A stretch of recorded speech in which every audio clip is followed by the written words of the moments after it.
కాలకూట విషం శక్తిని కోల్పోయింది. అందులో జలసర్పాల కోరలు భీముడి శరీరానికి కుట్టినా ఏం గాలే భీముడి శరీరానికి.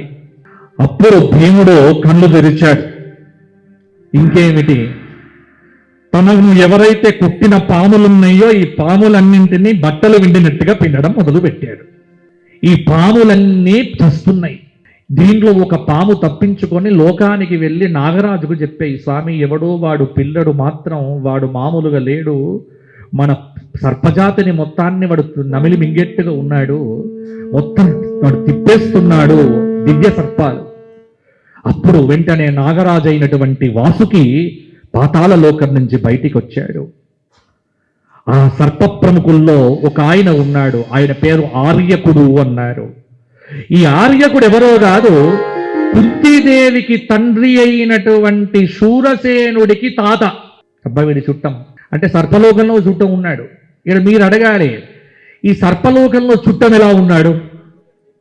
భారతంలో చుట్టాలు వస్తారు, ఎందుకు అంటే వాడేదో తప్పుడు పని చేయడం వల్ల మళ్ళీ పామై పుట్టాడు అంతే.